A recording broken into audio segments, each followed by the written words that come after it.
Boa noite. Veja no programa desta semana. Ex-aluna de enfermagem, integrante da primeira turma de formandos do curso, conta como foi a sua experiência na Itália, onde realizou seu mestrado. Ela fala também da importância da graduação e especialização realizadas na URI. Nós também ouvimos alguns conferencistas que integraram a programação do 21º Fórum de Estudos das Ciências Jurídicas e Sociais, promovido pelo curso de Direito. Aguarde só um instante.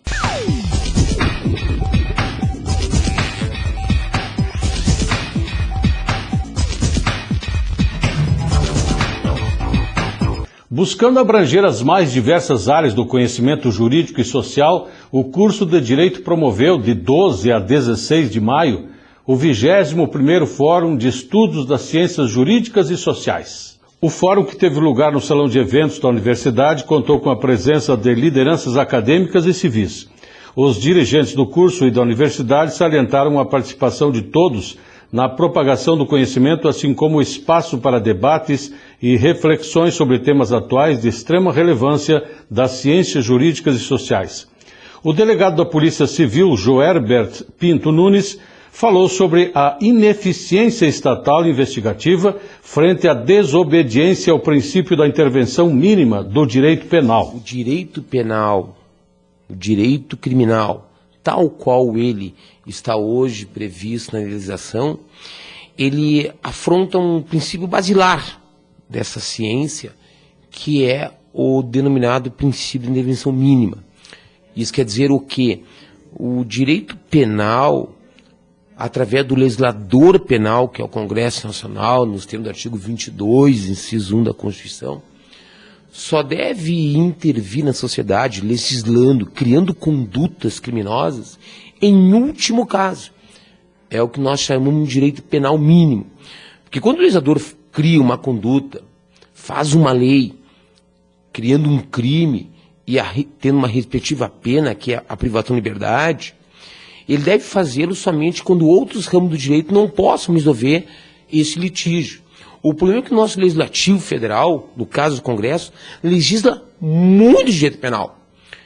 Tudo é criminalizado, tudo é penalizado. E isso vai desencadear o quê? O maior número de procedimentos policiais em delegacias de polícia, o maior número de processos criminais na justiça criminal, e você passa, em contrapartida, a ter um Estado ineficaz para fazer investigação. Porque o número de delitos é tão grande que não pode o Estado se preocupar em investigar criminalmente aquilo que interessa, como o furto, o roubo, o estupro, o homicídio. Porque nós temos calúnia, a difamação, injúria, ato obsceno, são todas também condutas criminais, e que uma vez registrado um BO numa delegacia de polícia, reclama uma investigação. Então nós tentamos que nós deveríamos ter em torno de 70% a 80% de revogação do Código Penal brasileiro, para que seja considerado crime, direito penal, aquilo que realmente seja compatível com a privação da liberdade. Os movimentos sociais também mereceram atenção do fórum. O tema foi analisado pelo professor Pietro Nardelli Delova, da Universidade Federal Fluminense do Rio de Janeiro. Ele foi o convidado do Centro Acadêmico do curso de Direito. Quando nós falamos em movimentos sociais, o debate seria mais pertinente entre direito e filosofia ou direito e sociologia? Direito e sociologia e direito e filosofia, mas principalmente direito e sociologia. Pelo caminho da sociologia nós conseguimos entender a complexa sociedade, né? Pela filosofia nós vamos discutir algumas ideias, mas é a sociologia que vai nos dar um mapa social, um mapa, por exemplo, das áreas agrícolas, a diferença entre o mundo agrícola e o mundo rural. O mundo agrícola é o mundo da produção, mas que elimina a pessoa humana. O mundo rural é o mundo que produz também, só que a partir da agricultura familiar. Inclui a pessoa, inclui as famílias. Os movimentos sociais emancipatórios, por exemplo, a Marcha das Vadias, questionam uma outra situação, que é a imposição de uma culpa à vítima de uma violência sexual, por exemplo. Os movimentos sociais da homoafetividade, que levaram a um estabelecimento de um direito ainda não positivo, mas um direito de pessoas homoafetivas de viverem as suas vidas com liberdade. E outros movimentos, dois dos mais principais, e talvez dos mais legítimos, já historicamente falando, é o movimento do sem-teto, já que no Brasil, especialmente nas grandes capitais como Rio de Janeiro e São Paulo, 60% das famílias moram em casas de aluguel, e isso tem que ser questionado, e 1% das terras produtivas se encontra na mão, aliás, o conjunto das terras produtivas, 80% das terras produtivas, se encontra na mão de 1% da população. Então aí entra o movimento do sem terra, que já é um movimento histórico. Estabelecimento do homem do campo, no campo, a partir, por exemplo, de uma agricultura familiar. Ao falar sobre a abertura do Estado Constitucional Brasileiro ao direito internacional, o advogado Ricardo Vitalino de Oliveira, convidado do curso Damásio, salientou os instrumentos previstos na Constituição para admissão no âmbito interno brasileiro de normas internacionais. Estudar a abertura do Estado Constitucional Brasileiro é falar de um novo paradigma que foi implantado inicialmente pela Constituição de 88. Nós vamos tratar basicamente de instrumentos previstos na Constituição para admissão no âmbito interno brasileiro de normas internacionais. Mais do que normas internacionais, esse tema ele cuida da análise das instituições que podem atuar em conjunto com o Judiciário brasileiro, com o Legislativo brasileiro, com o Executivo brasileiro, para a efetivação de normas internacionais que trazem valores caros para a sociedade internacional e que também encontram amparo na Constituição brasileira. Falar de abertura da Constituição é defender o fim de um conflito entre dois segmentos do direito, o direito constitucional e o direito internacional, que, embora aparentemente nunca se entenderam, cuidam exatamente dos mesmos temas. Cuidam da proteção da pessoa, da promoção do desenvolvimento, e mais recentemente da proteção de bens caros a todos os povos, como a paz, o meio ambiente, a preservação do patrimônio histórico. Esse tema, de uma forma bastante sintética, ele permite reconsiderar todos os valores que orientaram o Constituinte brasileiro em 88, quando fez uma Constituição que reconhecidamente é a Constituição mais fiel à vontade do povo brasileiro, criada num ambiente de redemocratização e de superação de estigmas do passado brasileiro, e admitir que promover esses valores não representa apenas um compromisso do povo brasileiro, mas da comunidade internacional como um todo, da qual o Brasil cada vez mais participa ativamente e é reconhecido como nação que ocupa uma posição central, não só na América, mas no contexto internacional como um todo. Basicamente é isso. Outro tema abordado durante o fórum foi a reforma política e eleitoral. Ele foi discutido durante a Tribuna Livre, que contou com a presença do Procurador-Geral do Estado, Rodinei Candeia, os professores Rogério Mesquita e Diana Zanata, da URI, e o vereador Fernando Barpi. O painelista da noite foi o advogado e professor Ricardo Giuliani Neto, tendo como mediador o professor da URI, Gilmar Bianchi. O que ainda é preciso discutir e analisar e resolver com relação à reforma eleitoral? Olha, na verdade precisa tudo, né? A reforma eleitoral é um grande conto de fadas, né? Da maneira como ela é posta na realidade política brasileira, ela se transformou em assunto para encher pautas, né? Agora, do ponto de vista da realidade, das possibilidades históricas, né? Ela não passa de uma ficção científica, né? E a outra grande situação, há uma hegemonia no país que não permite, não quer e não pode receber uma reforma eleitoral, né? Sob pena de se desconstituir enquanto alternativa de poder. Mas com tantos problemas pela frente, tem solução ou a gente ainda vai ficar dependendo muito tempo desse sistema? A pergunta sempre é aquela, né? Problemas pela frente existem, né? Mas problemas para quem, cara pálida? Tem muita gente que não está com problema, onde esse sistema ele é perfeito, ele é adequado, ele assegura o exercício do poder, e aqueles que realmente têm problema, eles estão sofrendo com uma desesperança enorme, né, com esta carência de autoridade, né, com a ausência do Estado, não é, com a desesperança no mundo da política, né, porque a política ela se transformou em algo vazio, né? Então, os que estão com esse sistema gostam dele e os que sofrem com esse sistema se afastam de qualquer possibilidade de cidadania ativa. E, portanto, historicamente, nesta quadra, não há possibilidades reais de reformas eleitorais. Tem gente que chama isso de democracia, né? E é democracia. Este é o processo. A democracia é isso mesmo.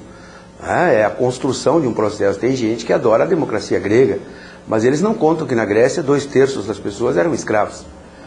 E somente 1/3 exercia a famosa democracia direta. Tem outros que relativizam a democracia, mas esquecem que há 25 anos atrás nós vivíamos sob o coturno da ditadura militar e sequer poderíamos estar os dois aqui trabalhando e terçando as nossas ideias livremente.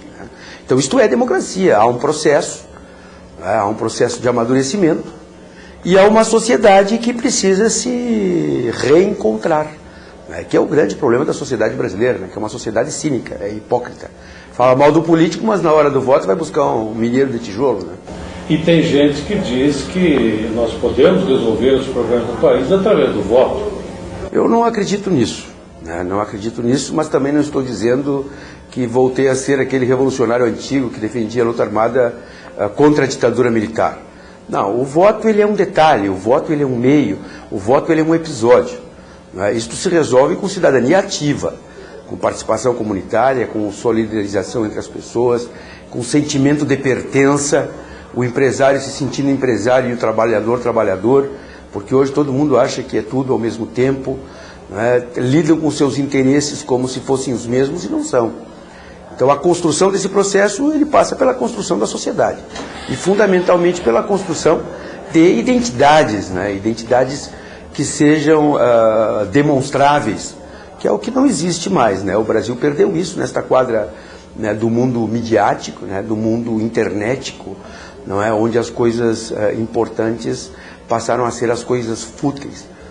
E num ano de eleições e num ano de Copa do Mundo, daqui a pouco mais umas Olimpíadas, os problemas acabaram, Sim, esta é a ideia dos donos do poder, é fazer com que os problemas tenham acabado. Mas eu sou o Brasil até a morte, quero o Hexa, Eu adoro a ideia de ter as Olimpíadas no Rio de Janeiro, E agora temos eleições e eu vou exercitar uma experiência que eu nunca fiz na minha vida. Eu vou anular o meu voto. Porque eu não vejo nesta política que está aí a representação capaz de conduzir os meus anseios. Isso é uma posição arrogante, até pode ser, mas é uma experiência nova que eu vou fazer, mas é uma experiência que desde já ela é triste, porque quando tu vê que a política ela é incapaz de oferecer soluções para a sociedade, a gente só pode ficar triste. E aí, torçamos para o Brasil, torçamos nas Olimpíadas. O fórum também contou com a presença da professora Adriana Silva Mailarte, da Universidade 9 de Julho de São Paulo. Ela falou sobre a arbitragem como instrumento para a promoção do desenvolvimento como liberdade no Brasil. Bom, na realidade, a arbitragem ele é um meio alternativo de solução de controvérsias. No Brasil, ele já tem uma lei instituída há quase 20 anos, a Lei 9.307 de 96. Então, ela é uma alternativa ao Poder Judiciário. Então, as pessoas elas fazem uma opção por um árbitro, uma terceira pessoa, então, escolhida pelas partes para poderem solucionar o seu litígio, e essa solução, que é dada por uma sentença, ela é válida, então, para as partes e é obrigatória a aceitação dessa decisão. Então, ela acaba sendo um título executivo judicial, alguns acham que é extrajudicial, mas é judicial, e ele não cabe recurso. O que acontece? No momento que as partes elas optam por sair do Poder Judiciário, elas têm uma liberdade de opção.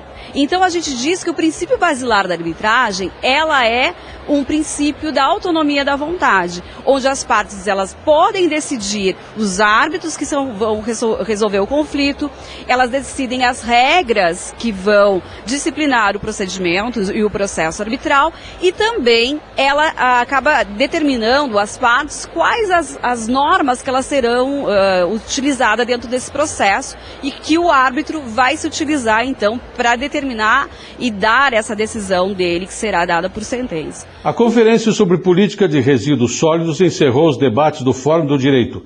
O tema foi mostrado pela advogada Larissa Schmidt. Segundo ela, os municípios já deveriam ter elaborado um plano de resíduos sólidos. A Política Nacional de Resíduos Sólidos está baseada numa lei, num decreto federal, que estabeleceram uma série de obrigações para todos os entes públicos do país, especialmente os municípios, que têm uma obrigação de elaborar um plano, tinham já que ter feito um plano de resíduos sólidos, que o prazo venceu em 2012, e tem um prazo de agosto de 2014, previsto na lei, para a erradicação dos lixões, Então, legalmente, a partir da metade desse ano, os municípios não poderiam mais ter lixões, Então, mesmo que a gente saiba que tem um período de adaptação e para resolução do problema e que isso demora um pouco para a implementação de uma política que é complexa como essa, esse prazo existe e alguma solução vai ter que ser encaminhada a partir de agosto, O Fórum do Direito reforçou novamente o tripé ensino, pesquisa e extensão, através da segunda mostra científica. Mais de 50 trabalhos reuniram temas de grande relevância na área, especialmente no âmbito regional. O ano passado foram 33 trabalhos e esse ano nós fechamos com 51 resumos e pôsteres de participação na nossa mostra.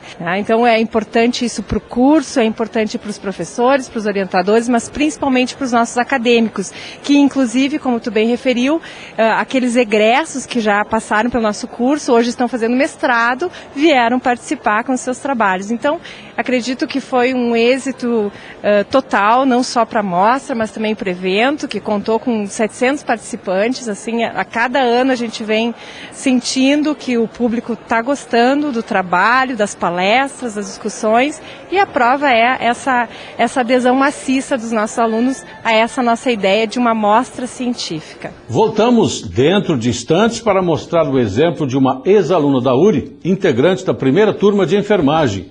Ela enfrentou muitos desafios na busca de sua formação e de novos conhecimentos, inclusive no exterior.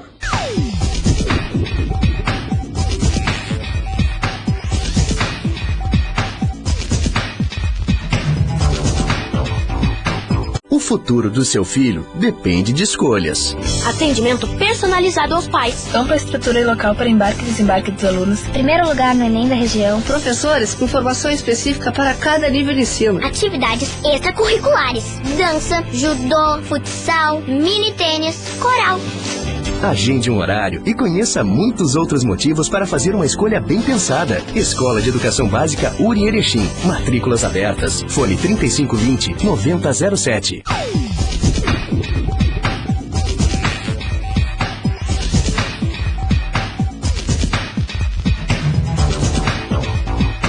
A formação adquirida na graduação e na especialização em enfermagem, cursos esses realizados na URI Erechim, foi fundamental na busca de novos conhecimentos. A declaração é da egressa do curso de enfermagem Melissa Bonato, integrante da primeira turma de formandos do curso. Nesta entrevista, Melissa conta um pouco de sua formação e sua experiência na Itália. Também incentiva aqueles acadêmicos que desejam ampliar a sua formação. Então, em 2001, eu já comecei a cursar especialização sempre na URI, em Ciências da Saúde, com ênfase em saúde pública. Trabalhei em Erechim, hospital, dei aula no curso técnico de enfermagem da URI, até 2004. Em 2004, tomei a decisão de fazer uma experiência no exterior, consegui uma bolsa de estudo e fui fazer uma nova especialização na Itália. E o que aconteceu depois disso?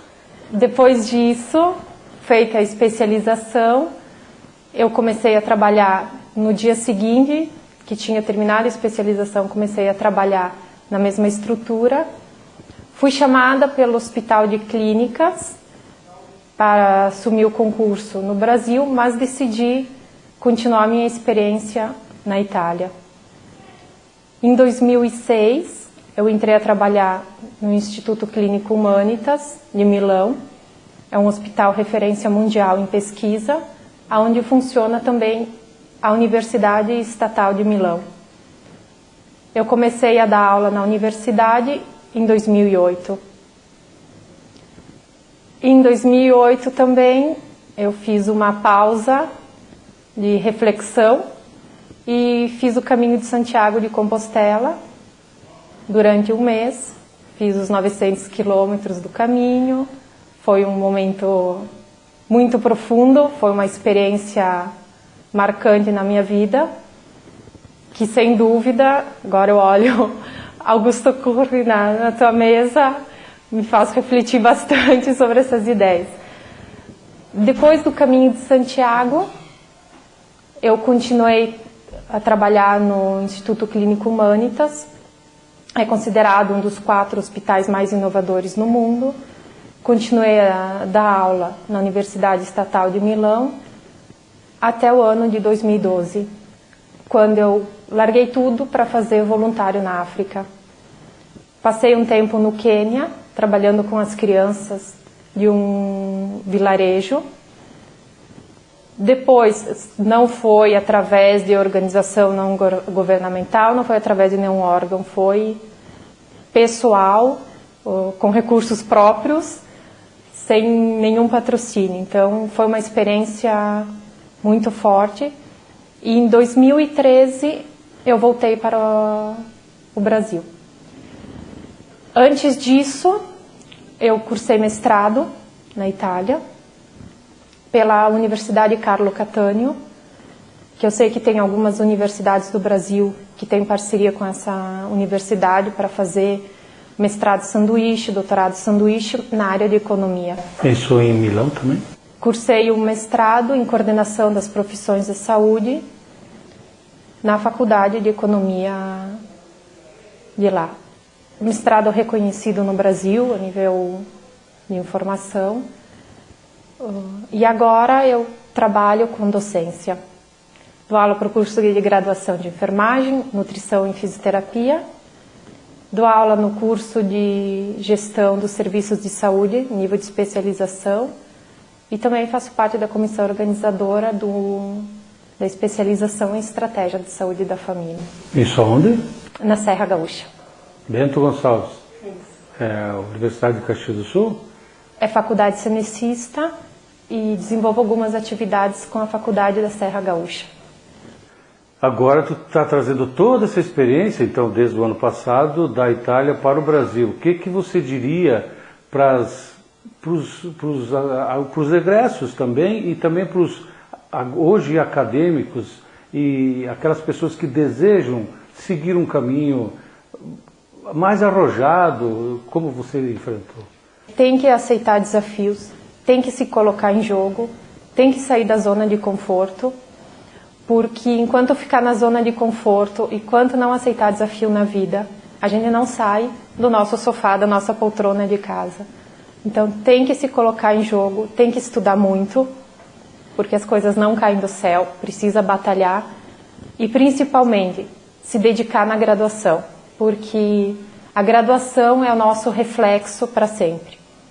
Se a nossa graduação for feita em um modo desinteressado, com certeza, como profissionais, não vamos chegar aonde o nosso desejo gostaria. Nós vamos ficar acomodados. Uma coisa muito importante é o nível do ensino, como a experiência foi internacional, como eu trabalhei com profissionais do mundo inteiro. O que eu posso dizer aqui, o nível da graduação da URI de Erechim é sensacional. Eu conquistei o espaço que poucas pessoas conseguem e eu saí da URI. Eu não saí de nenhum grande nome de universidade do Brasil, mas eu saí da URI. O curso de enfermagem em específico, que foi o que eu fiz aqui, é feito com um corpo docente altamente capacitado e que nos leva, com certeza, a uma maturidade que não é para qualquer um. O meu recado, se tiver acadêmicos olhando essa mensagem, é que aproveitem ao máximo os professores, que se coloquem em jogo e que aceitem todos os desafios que aparecerem nessa fase, porque depois eles vão pensar muito nisso. Pelo que eu estou percebendo, Melissa, você escolheu, bem escolhida, a tua profissão que tu queria seguir e se dedicou desde o início. Sim, eu sempre soube qual era a estrada que eu queria seguir. Mas teve um momento que essa luz se acendeu, porque durante a graduação é inútil falar de maturidade. A gente entra com 17 anos. Eu, com 17 anos, estava cursando uma faculdade onde eu não tinha nenhuma experiência, onde eu não sabia nem direito o que era. Então existem os estágios, existem as disciplinas que a gente gosta mais, que a gente se identifica mais e outras que não. Mas o momento que eu vi que a minha estrada era aquela, que eu vi que eu estava no caminho certo, foi quando eu me coloquei em jogo e foi quando eu aceitei um desafio que me foi posto por um docente do curso. E mostra também a sua experiência, Melissa, que enfrentar outros desafios, como estudar no exterior, trabalhar no exterior, não é tão difícil assim, né? Não. É só se dedicar e querer. Sem dedicação a gente não consegue nada. Tem que se dedicar, mas é possível, não é nenhum sofrimento e a gente consegue. Pensar em escrever uma tese em outra língua não é fácil. Se escrever tese, se escrever uma dissertação em português já é difícil, em outra língua com certeza é mais difícil ainda, mas é possível. Mas estudar outras línguas também é extremamente importante. Com certeza. Hoje, a nível mundial, inglês é língua mãe. Não dá para não estudar inglês. E todas as outras línguas que vierem a agregar é um diferencial. Para eu estudar lá, eu precisava saber inglês e italiano. E voltou com o italiano em dia, então? Sou até docente de italiano, então... E foi trabalhar na Serra no lugar de italiano. Bem isso. Para não ficar muito longe de casa, a gente ficou na Serra. Universidade realiza nova edição do projeto Mulheres Doces Fortalezas. Foi na noite do dia 20 de maio, quando foi homenageado mais um grupo de mulheres que vem se destacando na sociedade regional. No próximo programa você vai conhecer quem são essas mulheres homenageadas, na 4ª edição do projeto. Até lá e uma excelente semana a todos.